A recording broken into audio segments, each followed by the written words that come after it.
ఇది ఆడిపాడి సంతోషించి ఆరాధించాడు కదా, మనం కూడా ఇట్లా ఆడొచ్చా? డాన్స్ అంటే అది కాదండి, దాని మీనింగ్ అది కాదు. ఆ పిచ్చి పిచ్చి డాన్సులు వేయమని కాదు.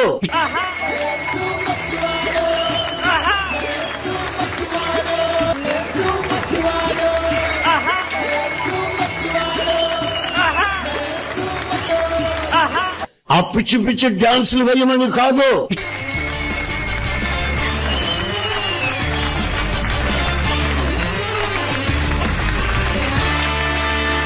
ఆ పిచ్చి పిచ్చి డాన్సులు వేయమని కాదు.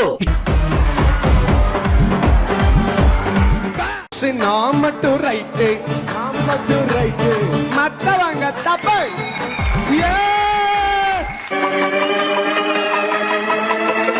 ఆ పిచ్చి పిచ్చి డాన్సులు వేయమని కాదు.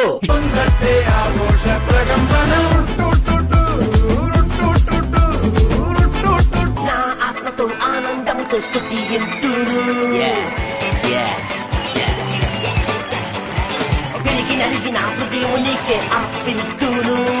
విరిగి నలిగిన హృదయము నీకే నీకే నీకే. విజులు కొట్టడం వచ్చా? ఇక్కడ ఎంతమంది కొడతా వచ్చా? కొట్టండి.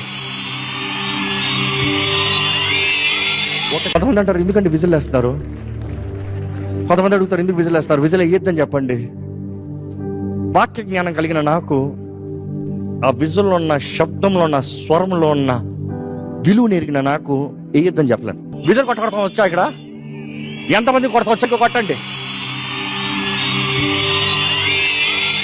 వాక్య జ్ఞానం కలిగిన నాకు ఎంతమందికి పంజాబీ డాన్స్ తెలుసు? వాక్య జ్ఞానం కలిగిన నాకు ఎంతమందికి పంజాబీ డాన్స్ తెలుసు? నా యేసు మంచివాడు, యేసు మంచివాడు, యేసు మంచివాడు, యేసు మంచివాడు. వాక్య జ్ఞానం కలిగిన నాకు ఎంతమందికి పంజాబీ డాన్స్ తెలుసు? ఆ పిచ్చి పిచ్చి డాన్సులు వేయమని కాదు, ఇకారపు డాన్సులు వేయమని కాదు. నా యేసు మంచివాడు, యేసు మంచివాడు, యేసు మంచివాడు, యేసు మంచివాడు. వాక్య జ్ఞానం కలిగిన నాకు. Because today you have Bible.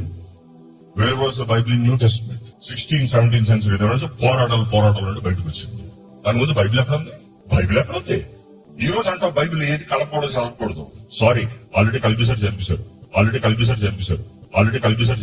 మీరు ఆంధ్ర క్రైస్తవ కీర్తనలు తీసి చూడండి, 90% సినిమా పాటలే. మీరు ఆంధ్ర క్రైస్తవ కీర్తనలు తీసి చూడండి, 90% సినిమా పాటలే. వాక్య జ్ఞానం కలిగిన నాకు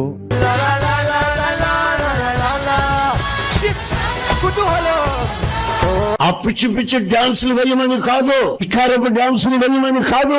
నేను మొన్న ఈ మధ్య ఇశ్రాయేలుకి వెళ్ళినప్పుడు వాళ్ళని అడిగా, నటనము చేసి దావీదు ఆడిపాడి సంతోషించి ఆరాధించాడు కదా, మనం కూడా ఇట్లా ఆడొచ్చా అని అడిగాను వాళ్ళని. వాళ్ళన్నారు డాన్స్ అంటే అది కాదండి, దాని మీనింగ్ అది కాదు. యాంప్లిఫైడ్ బైబిల్లో చదివి చూడండి, దాని వ్యాఖ్యానం ఏముందో. మెజర్ స్టెప్స్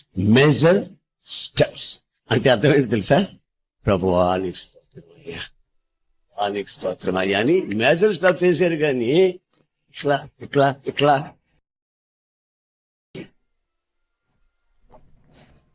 అని ఇట్లా ఆ పిచ్చి పిచ్చి డాన్సులు వేయమని కాదు, ఇకారపు డాన్సులు వేయమని కాదు. ఆయన ఆరాధించేటప్పుడు పవిత్రమైన మనస్సాక్షిని జవాబుతో ఆయన ఆరాధించడం ముందు నేర్చుకోవాలి. అందరికీ వందనాలు. మరొకసారి మీ ముందుకు రావడానికి గల ప్రత్యేకమైనటువంటి కారణం ఏంటంటే, ఎవరైతే ప్రస్తుతం వర్షిప్ పేరిట మందిరాలను క్లబ్స్గా పబ్స్గా మార్చేసుకుని విపరీతమైనటువంటి డాన్సులు చేస్తూ దానికి ఆరాధన అనే పేరు తగిలించి మేము దేవుణ్ణి ఆరాధిస్తున్నామని క్రైస్తవ యవనస్తులను మోసం చేస్తున్నటువంటి ఈ యొక్క రాజ్ ప్రకాష్ పాల్ గారు కానీ, లేకపోతే JCNM Enoch Abraham and Joseph Abraham ఇలాంటి వారికి కానీ ఎంతమంది చెప్పినా కూడా వారు ఐ డోంట్ కేర్, మేము వర్షిప్ నాపము, దీన్ని ఎలాగే కొనసాగిస్తామని వారు చెప్తున్నారు. ఇప్పటికే ఆర్పిఎఫ్ నుంచి పెద్దలు అనగా ఎడ్వర్డ్ విలియమ్స్ గారు ఇలాంటి ప్రముఖులు ప్రపంచ దేశాల్లో దేవుని చేత వాడబడుతున్నటువంటి దైవజనులందరూ దీని విషయంలో స్పందించినప్పటికీ కూడా వారు ఏమాత్రము వెనక్కి తగ్గకపోవటము, ఏమాత్రము వారు వారి యొక్క ఆలోచన విధానాన్ని మార్చుకోకపోవటం అనేది కొంత బాధాకరమని చెప్పాలి. అయితే వీరేమంటున్నారంటే, మేము పొరపాటుగా ఏం కాదు కదా, నేను తప్పుగా ఏం చేయట్లేదు కదా, దావీదు నాట్యం ఆడాడు కదా అని వీరు చెప్తూ వస్తున్నారు. ఇప్పుడు చాలా మంది సర్వసాధారణంగా ఎవరైనా ఈ యొక్క వర్షిప్ చేస్తున్న వారికి వ్యతిరేకంగా మాట్లాడితే అసూయతోనూ, అక్కసుతోనూ లేదా ద్వేషంతోనూ, స్వార్థంతోనూ వీడియోస్ చేస్తున్నారు అంటున్నారు కదా. మరి దైవజనులైనటువంటి యేసన్న గారు ఎప్పుడో ఆయన ఈ డాన్సులని మరి అబ్జెక్షన్ చేయడం అనేది జరిగింది. మరి ఆయన మరి పెద్దలు దైవజనులైనటువంటి యేసన్న గారి మాటనైనా మరి వీళ్ళందరూ కూడా ఆలకించాలి, ఆలోచించాలి, వారి నిర్ణయాన్ని మార్చుకోవాలని ప్రభు పేరట నన్ను చేస్తున్నాను. ఇప్పటికే మా ఛానల్ ద్వారా ఈ యొక్క వర్షిప్ సంబంధించి జరుగుతున్నటువంటి ఈ యొక్క అల్లర్ల విషయంలో మేము కొన్ని వీడియోస్ని అప్లోడ్ చేయడం జరిగింది. వీలైతే ఒకసారి వాటిని కూడా మీరు చూసే ప్రయత్నం చేయండి. ఒకటి ఉద్దేశము ఏంటంటే ఆరాధించండి, ఆరాధించడం తప్పేం కాదు, కానీ ఈ ఆరాధనల పేరట మందిరాలను పబ్స్ కింద, క్లబ్స్ కింద, పొగలు